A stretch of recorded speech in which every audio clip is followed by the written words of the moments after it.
Ready? All right, this is our premiere shot. This is our premiere show for Gary on Guns, and we're out of Green Valley, which is where we're going to test some weapons. And you are. My name is Jeff Overstreet. Hey, Jeff, how are you? I'm doing good, thank you. You do what? We have our own line of AR-15 and M16 rifles made over in Fayette, Missouri. You know, making rifles. I mean, what? Where do you start with something like that? It starts from a very healthy enthusiasm for firearms. We always just been interested with shooting and guns. My dad, from a very young age, took my brother and I out shooting and hunting recreationally, and just for fun. It was just an activity that we always did, and it grew from that. And grew from that enthusiasm, grew into that hobby that cultivated into a business that we have today. Well, AR-15s are fun, and you make a variety of them at We do. CMMG. We do. We have several different calibers. The standard military chambering is a 5.56 millimeter. We've got that. We've got 6.8 Remington, 308, 204 Ruger, 6.8 Remington, 300 Blackout, 9 millimeter, and then 22 long rifle. Do you sell them just here in Columbia, Missouri? Do you sell them all over the country? They're worldwide. We do international sales. We have a dealer distributor network here in the United States, and then we have dealers and exporters that ship them all over the world. If somebody wants to see some of the inventory, some of the things that you guys manufacture, is there a website they can go to? Our website is cmmginc.com. That is the only showroom that CMMG has.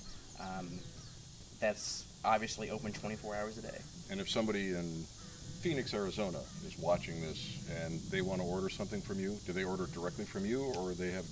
They Is there a can. list of distributors? How does that work? They can. They can go to their local dealer and have the dealer order from us. Our website does have a dealer map on it, a dealer locator that shows all dealers that we have in our system.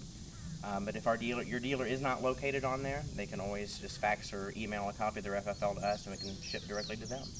Manufacturing something like an AR-15, I mean, I envision having to get lathes and all kinds of very expensive equipment. How would you start doing something like that? Very slowly, very small. We did it. We grew it out of need and out of necessity. Every time the business expanded, every time the business grew, it's because we needed to. We didn't go into debt first and buy this new building and all this land and all this equipment. It grew slowly over almost 10 years. We'll be 10 years old here next February 2012. See that, and they'll call you an overnight success. No. All right. My wife and I have one of your AR-15s, and my wife just loves it. And one of the things that we were sure to get was a conversion kit, so that we could shoot something that inexpensively, because she can fire it faster than I can load it. And that was a 22 conversion kit. That's something that you guys make too, right? That's right. That's right. We make the 22 conversion. We also make a dedicated 22, which we can go into that in a minute. But the drop-in 22 conversion, you simply take out the bolt of your 223 or 5.56 AR platform rifle and drop the conversion in, and you can shoot inexpensive 22 ammo in less than 30 seconds. Have all the fun of shooting with an AR-15, but without all the expense. Right, less than 10% of the price. Well, we love it, and it was real easy to convert. I mean, you don't have to be a gun expert to do it, Right. Which I especially like. And is that a design of your own? No, we took a 30-year-old design and modernized it. We added features and different materials, including a lifetime warranty that we put on it, so that everyone can go out, afford to shoot, have fun, keep training, and something that really speaks to me is teach their kids how to shoot. It's very important to me to teach, well, I'll use my kids as an example. I've got 4 children, and teaching them how to shoot on a 22 was a lot easier than with a high-powered rifle that was loud and had lots of recoil. And especially on the AR platform, I could shorten the stock all the way down so it fit their shorter arms. Well, the CMMG, because primarily we're going to start this program in Columbia. Where in Columbia can somebody get their hands on one of your? Well, we also own a retail store, Black Rifle. It's on 800 Vandiver, just off of I-70 in between Rangeline and Providence. And do they have a website too of their own, or is that just? They do, blackriflellc.com. Obviously, they're known more for their walk-in business since it's a brick-and-mortar store. Yeah, I brought my wife in there, and as much as I love guns and I love shooting and I love the sport and all of the things that are associated with it, bringing my wife into Black Rifle costs me every time. She just, it's like kid in a candy store. I'm not going to say I'm sorry. No, I suppose you would. What did you bring for us over here? We brought several different rifles and machine guns. We brought fully automatic 22s. One of them was suppressed. We brought a suppressed 300 Blackout. We brought a 9mm machine gun. We brought some 5.56 machine guns also. So. Well, what I'd like to do is see the 222s. Okay. The one that's suppressed. Now, these are both fully automatic? They are. They are select fire, and our normal sales, Title I firearms are semi-automatic. That's what everyone in America can own as long as you're over 18, pass a background check, and it's legal in the state that you live in. The machine guns that we produce now are only for military, law enforcement, or for dealer samples. Those have been restricted since May of 1986. So I can't just walk into Black Rifle and say I want a fully automatic weapon because it'd be against the law to sell it. Right, you cannot buy a newly produced machine gun. Okay.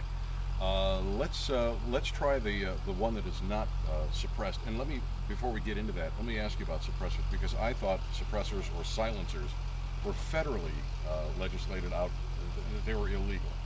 Right. Well, all what's called NFA firearms and all NFA items. NFA. That stands for National Firearms Act. That was legislation that was put in 1934 on the federal level. Legislated and restricted machine guns, short-barreled rifles, short-barreled shotguns, suppressors, a whole family of weapons that has now been under federal restriction since 1934. And it's the same paperwork, same process has been in place that entire time. And the ATF has a very, very good method of tracking and doing background checks on all those people. There's a $200 one-time tax that you have to pay for any suppressor, any machine gun, any short-barreled rifle that you obtain. So, I mean, how difficult would it be for me to get a license like that? Would it be very difficult? Is it time-consuming? It's not at all. In Missouri, the laws just got restricted, where all you have to do is just like the rest of the country now. All you have to do is be over 21, have a clean record, fill out the proper forms, and pay the one-time $200 tax.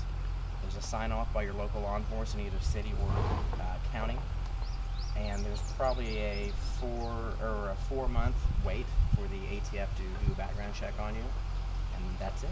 All right, now what you're going to demonstrate is the regular 22 caliber AR-15, and then the one that is suppressed. Correct.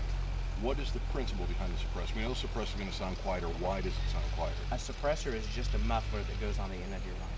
So it's no different in principle than a muffler on a car. That's all that it is. It's just baffles. Just baffles. It baffles inside of a tube. All right.